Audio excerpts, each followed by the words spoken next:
अस्सलाम वालेकुम। आप देख रहे हैं मामा आइडियाज़ और अल्हम्दुलिल्लाह आप लोगों की दुआओं से मैं बिल्कुल ठीक ठाक हूँ और दुआ करते हैं अल्लाह पाक हम सब लोगों को खुशुकुरम रखे, आबाद व शाद रखे और हमारी हर मुश्किल और परेशानी दूर करे, आमीन।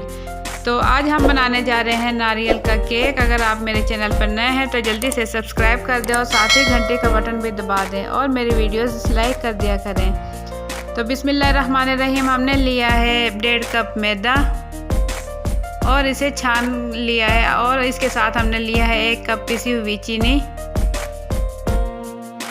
3 अदद अंडे लिए हैं और 1 कप लिया है पिसा हुआ नारियल जिसे नारियल का बुरादा भी कहा जाता है और 1 टीस्पून हमने लिया है baking powder, half tea spoon लिया है बेकिंग सोडा और इसके साथ हमने लिया है 1 कप ऑयल।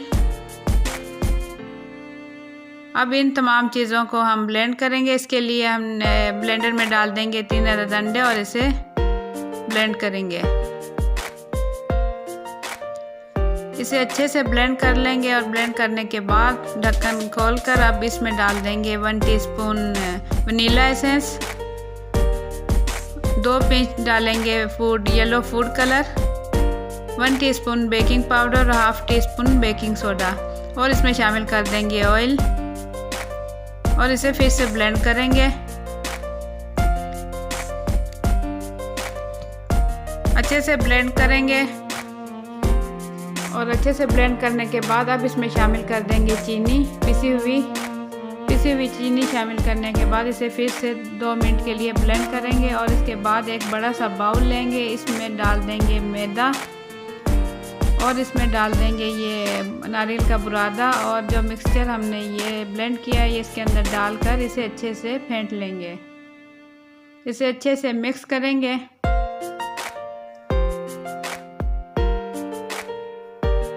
इसे अच्छे से मिक्स करेंगे। अगर आप लोगों को मेरी वीडियोस पसंद आती है तो आप लोग ज़रूर लाइक कर दिया करें। आपके लाइक से मेरी हौसला अफजाई होगी और मुझे अच्छी वीडियोस बनाने में मदद मिलेगी। तो हमने एक ले लिया केक टिन और उसमें लगा दिया है घी लगाने के बाद मैदा लगाया और ये जो मिक्सचर है ये इस केक टिन के अंदर डाल देंगे। अब एक कुकर लिया है, कुकर चूल्हे पे रखने के बाद इस टाइप का एक ढक्कन लेंगे, वो उसके अंदर रख देंगे और ढक्कन ढक देंगे और लो फ्लेम पर इसे 10 मिनट के लिए गर्म करेंगे।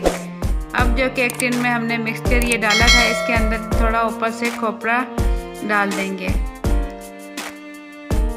और इसे कुकर के अंदर रख कर ढक्कन अच्छे से बंद करके इसे 45 मिनट के लिए मीडियम टू लो फ्लेम पर इसे हम पकाएंगे। लो टू मीडियम फ्लेम पर इसे पकाएंगे। उसके बाद ये हमारा केक माशाल्लाह बन के हो चुका है तैयार, बहुत ही मज़ेदार। इंशाल्लाह आपको मेरी आज की रेसिपी पसंद आई होगी। अगर पसंद आई है तो जल्दी से लाइक कर दें। अगर आप मेरे चैनल पर नए हैं तो सब्सक्राइब कर दें और साथ ही बेल आइकन का बटन भी दबा दें। तो इन्हीं दुआओं के साथ मुझे दें इजाज़त। अपना बहुत सा ख्याल रखिएगा।